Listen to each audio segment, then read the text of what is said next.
पौर्णिमेची सत्यनारायणची पूजा आहे माझी आणि दाबेली बनवलेली घरामध्ये.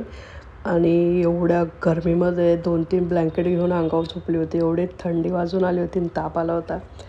तर हा सत्यनारायण महाराजांचा शिरा बनवते. हा शिरा फक्त आपण घरातले जेवढे आपण मेंबर आहेत तेवढ्यानेच खायचा असतो.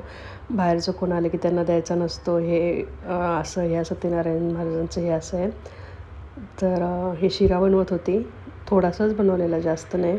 आणि ही माझी पूजा होती सत्यनारायण महाराजांची. कशी वाटली नक्की सांगा.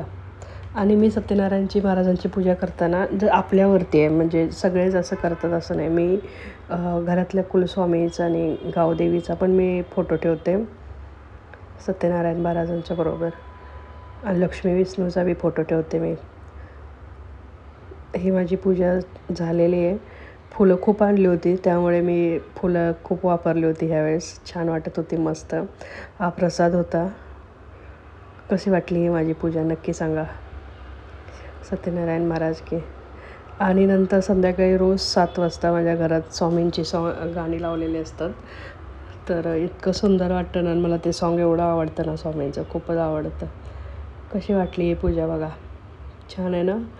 आणि दर महिन्याला मी पौर्णिमेला पूजा करते.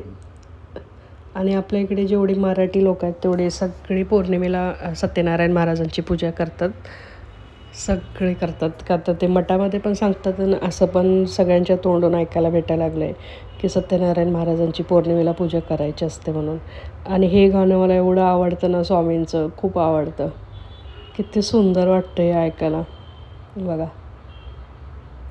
दुःख हरणारी मला तारणारी गुरु नाव देते. किती सुंदर आहे ना हे गाणं.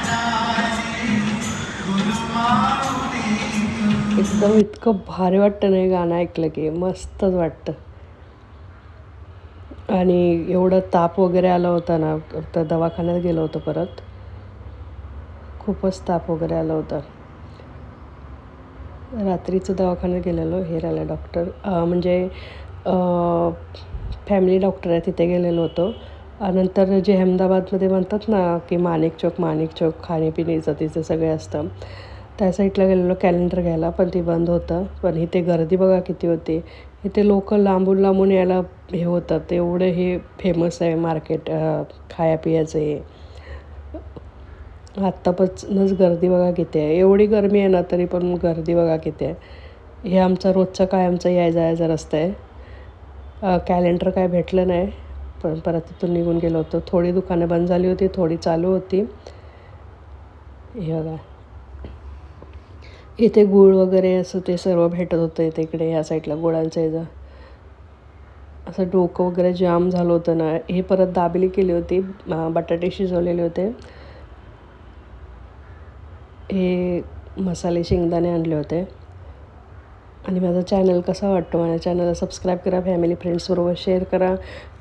आणि घंटी दाबायला, बेल आयकॉनला हे करायला, क्लिक करायला विसरू नका. आणि कसे वाटतात माझे व्हिडिओ ते पण नक्की सांगा. हे शेंगदाणे आपल्याकडे ना तिखट भेटतात. इकडे ना गोड आणि आंबाड असं तिखट असं होतं शेंगदाणे. हे बटाटे सोलून घेतलेले. सोहाना कच्ची दाबेलीचा मसाला मागवलेला. हे थोडंसं तेल टाकून मी ह्याच्यामध्ये बटाटा टाकून थोडं पाणी टाकलेलं, जास्त नाही, एकदम किंचित थोडं, ते मसाला पूर्ण ह्याला लागायसाठी. परत ह्याला मी हे करून घेतलेलं, व्यवस्थित हलवून घेतलं होतं. पूर्ण पाणी करून घेतलेलं. असं नाही की हे असं ग्रेव्ही टाईपच जराशी राहिलं का, ते असं नाही, पूर्ण सुकवून घेतलेलं पाणी मी. अहमदाबादला एवढी गरमी आहे ना, डोकं वगैरे एवढं चढलं आहे ना. आत्ता पण असं बोलताना असं एवढं डोकं दुखतं आहे माझं, जबरदस्त हे होतं आहे. नॉर्मल तिखट पाहिजे होती म्हणून ही मुलाला बनवलेली, थोडंसं लसणाची चटणी आणि हिरवी चटणी लावून.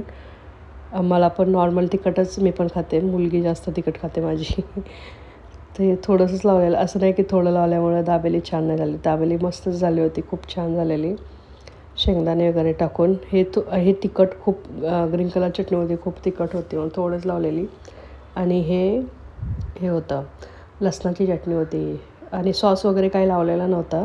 नंतर सॉस मेयोनीज वगैरे लावून पूर्ण दुसरी बनवलेली होती. हे बघा, हे पूर्ण बटाट्याचं पाणी हे केलं आहे. आणि छान झालं होतं. हे मसाला सगळीकडे लागलेला होता. तर आता शेंगदाणे टाकले होते वरून.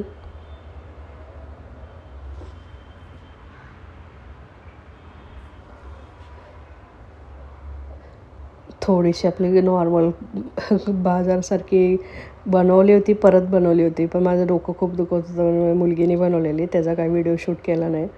मेयोनीज वगैरे टाकून ही झाली बघा तयार. मुलं खुश. आजारी होती ना, त्यामुळे डोकं खूप असं चढलं होतं. आत्ता पण हे झालं आहे. ताप वगैरे पण खूप होता. कशी वाटली दाबेली आणि सत्यनारायण महाराजांचा पूजेचं सगळं नक्की सांगा. बाय.